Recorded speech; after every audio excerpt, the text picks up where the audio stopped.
Welcome back, welcome back, welcome back to another episode of The Lounge, off-season edition, man. I'm your host, Mr. J, The Lounge Stewart Scott. We got my pimp and player partner, Mr. Polo. We got my main man, Lucius Left Foot, 12, Yes, 13-time sir. kickball champ, Mr. Rico Mack. And we're here with a little bit of The Lounge Short, baby. It's a new series that we're going to start, and we're going to just start covering things out for about 10 to 15 minutes. So let's get it hot and heavy. We right into it. Yeah. NBA Finals talk. As of right now, the Pacers are up 2-1 in the NBA Finals against the Oklahoma City Thunder. Starting with Rico being a Thunder fan, what have you been seeing that's kind of got you a little bit concerned? Wah, It's wah. like I feel like we fall back on oh, we gotta say. I think they play like sometimes like they gonna get bailed out. I'm talking about the surrounding cast. Sometimes they just but they was into it last time. Shay wasn't that into it though. Polo, what you think has been going on through 3 games of the NBA Finals? I had to start by saying with the first game. One thing about it, knowing how the Pacers play and how they went on the run at the end of the season, being a team that's got probably one of the best records with the MVP player, you can't play with your food. You have to finish it. You don't play with them. You haven't being up 2 minutes left, 15 points. You can't play with your food. You got to. That's like a fungus. You can't let that linger. You got to go ahead and get them out of there. First game, I feel as if OKC should have won it. Second game, OKC came out and played the way they supposed to play. Now, the last game, I have to say, you got to keep in mind that Shea only can do so much. Yeah, he only can do so much. And once they key in on them, and you got players like the Pacers playing defense the way they're playing, they have to think of something else. But I still think they'll win it. I think I got OKC at six. I mean 7. All right, I'm going to be honest. This is the most brutally honest breakdown I'm going to give to it. The holes that have been discovered by Rick Carlisle have been amazing. And what I mean by that is one of the biggest factors going into this series was going to be how they defended the Oklahoma City Thunder. And they essentially stole the Thunder's entire defensive scheme from the series before. And Mark Daigneault has not made many adjustments. The way that they have been defending the Thunder is Shea Gilgeous-Alexander, go to work. You will be one-on-one. Go to work. You shoot a lot of twos anyway. We will let you take your twos. Now, Lou Dort, who is also extremely good at getting to the rim, getting backdoor cuts, drawing attention on cuts. Lou Dort has not been able to cut this series. Lou Dort has been knocking down jump shots, but Rick Carlisle is going to live with Lou Dort hitting threes. Lou Dort, you will have to beat us. Jalen Williams, a player who plays well without the ball in his hands, who's able to move one quick move, get to the basket. They are smothering Jalen Williams this entire series. Every shot that Shea takes, it looks like, yeah, this is Shea's game, but every shot that everyone else takes, they look extremely uncomfortable on the Oklahoma City Thunder. And on the other end of the court, they have been putting Shea in a lot of motion on defense, making him do a lot more defending than he needs to, and that has been where they had the collapse in game 1. I don't think that the collapse was really per se anybody's fault, Polo. I'm not gonna say that, oh, we should have won, but if you kind of watch, Shea looked gassed towards the end. The shooting percentages reflect that he may have been gassed towards the end of that game. Halliburton did make an amazing play and hit a crazy shot, but you got to remember Andrew Nembhard was frying Shea on defense, and Shea was still coming back trying to shoulder the load on the other end offensively because of the way that Rick Carlisle has been playing defense. So I'm interested to see how the adjustment is next game because it's not going to get any easier with the Pacers playing at home. I don't know if y'all be seeing it, Definitely but not. every time Shay got the That ball and he try to go anywhere, they do a lot of chipping the heads and like a Yeah, lot of that. because they know he's yeah, not yeah. going to pass. They sent they sent They it two know, of them. They sent it two of them. but they're not per se doubling. They really just hit. They really want to. If he gets to a certain spot, they're gonna come over and we're gonna live with whoever this is shooting on the back end.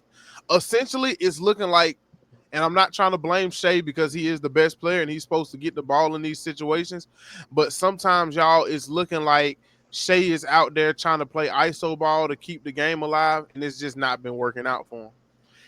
The Thunder need this is going to be one of their biggest issues in this offseason, whether they win this title or not.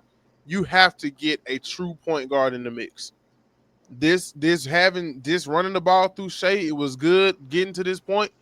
But once you went up against a coach who was just as smart as you and a team who was already bought into this system and knows what they're going to do before you even do it and know what you're going to do, when you run into a smart coaching staff like this one that the Indiana Pacers have, as well as different role players who going to play their role effectively, Obi Toppin knows he's going to have to get on that rim. Andrew Nembhard knows he's going to have to hit wide open shots, and they know that they're going to get a big game from somebody. So when you're going into a situation like this where the other team is comfortable in who they are, sometimes it's looking like the Thunder in such uncomfortable situations that's what's causing their losses more than anything. So I feel like your first goal, if you're the Thunder, you know they're gonna have to make a move because they got so many picks.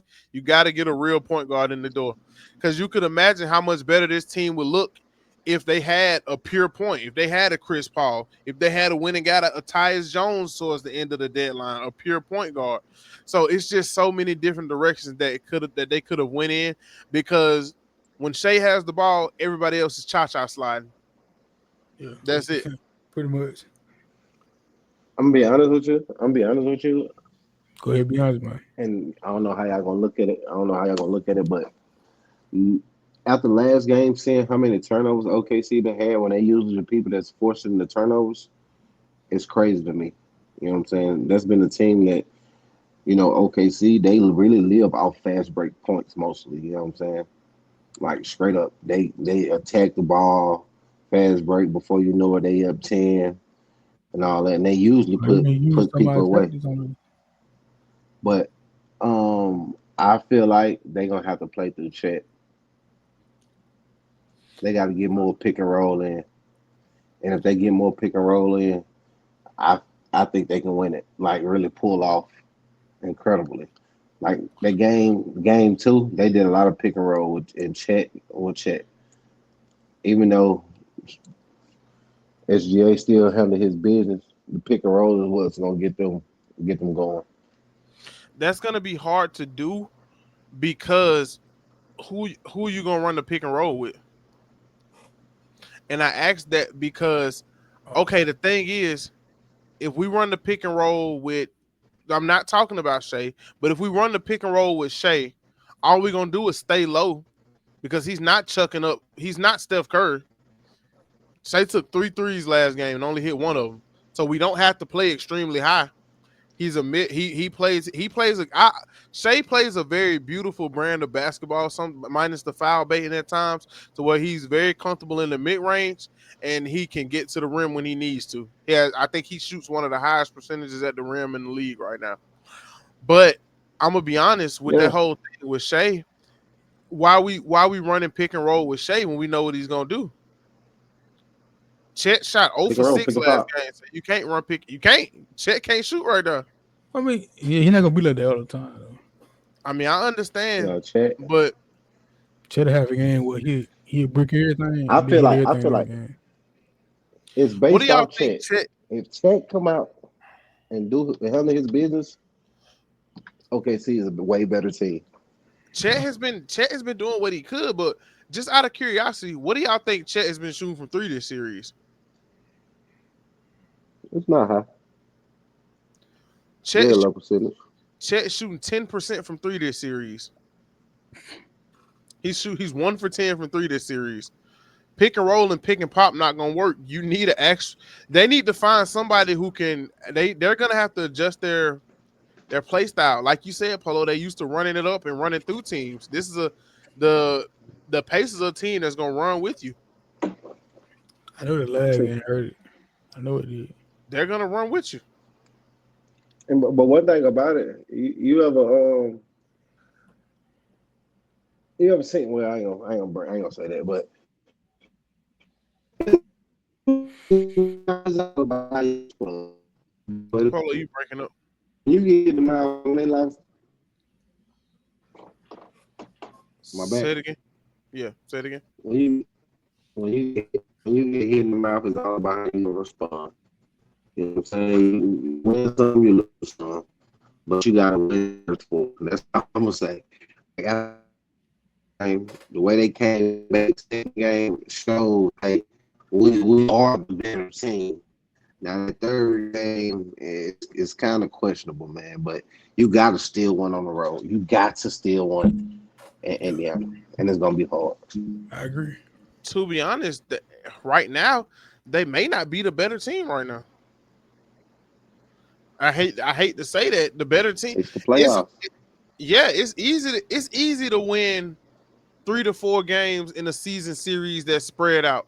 Because I play you one time here, one time there, one time there, one time there. It is hard to beat a team 4 times in 10 days or 4 times in 12 days. That's extremely hard because right now in the playoffs, they're tied for points per game in the playoffs. The only difference between these two teams is the opponent point per game. So Mhm. the offenses are looking fairly even. This is looking like a very even matchup across Mm, the board. definitely defense too. But like we're always talking about, Defense too. those coaches who can do the little things and make the little adjustments is going to be the one that wins it. You know A what they few, say? Defense wins championships. it definitely does. Defense wins Hmm. championships, but coaching plays just as big a part. Now we're gonna move on to some quick hitters. Kevin Durant, what do y'all think he ends up? No need to go into crazy detail. Just let me know. Cuba.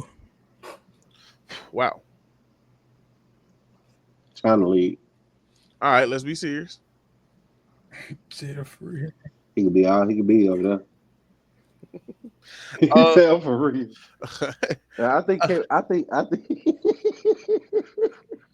I think I think Kevin Durant, if you break down his value, he could be like a good player in any team you want to go to. He might go to the Spurs, or he, I think he go to the Spurs, or either the Spurs or he gonna team up with Giannis. I think Spurs may be the biggest thing on the plate, but I wouldn't be surprised for any team that's like a mid-level draft team because I know that Phoenix is gonna want to recoup some draft capital. Definitely, Okay. definitely. Rico, this one will be specifically for you. Do you think that the Philadelphia 76ers, if they cannot make a move to get to the second overall pick, do you think that the Philadelphia 76ers pick at 3 or trade back and get some stuff going for that third overall pick if they cannot move up to 2? I think at this point, I feel like just focus on trying to get as many assets as you can. You know what I'm saying? Like I feel like it's ways to flip picks now. You know, multiplying. I think they're more sold on the Cooper Flag or Ace Bailey than they are on Dylan Harper, and I wouldn't be, and I'm not upset by that, strictly because you do have Jared McCain that is coming back this season, Yeah, and you're could be a potentially good moving sport. on from a Paul George. Yeah, Polo, we know what you this from think? the way. If they can't move up to 2 like they've been trying, do you think they keep that pick at 3, or do you think they ship it off for some assets? Ain't no point of shipping it off. They got to do what they got to do, or just go to the Philadelphia Eagles game. Come on, Man, Like that's the only way they can show that they behind for they city. Go put on your Saquon Barkley jersey and show up at the games and root for Jalen Hurts. No, I don't see them doing nothing. all right Buy then. Suda. oh wow. Wise words from a decent man. But fellas, this has been the first episode of the Hold on, wait. Lounge Off. One thing I got to say. That's how we. He is Right. he is breaking up so bad. Yeah. Remember what I said? Should do it for MVP, right? This is basketball. We ain't even talking about football yet. This is literally basketball. I know, but It's not No, basketball. show over. We are talking about basketball. Jesus. all right, we'll talk about Thank it later. you. We got the entire off season to talk about football. As soon as basketball got like a week left, and you want to talk about football. You want to talk about rookie mini camp, and basketball got like a week left. You want to talk about practice? Exactly. And basketball literally has a week left. Not the game I go out there and die for. But I'm your host, Mr. J, Mr. Lounge Stewart Scott, pimping player partner, Mr. Polo, and my main man, Mr. Rico Mack. And we are out of here, baby. Peace.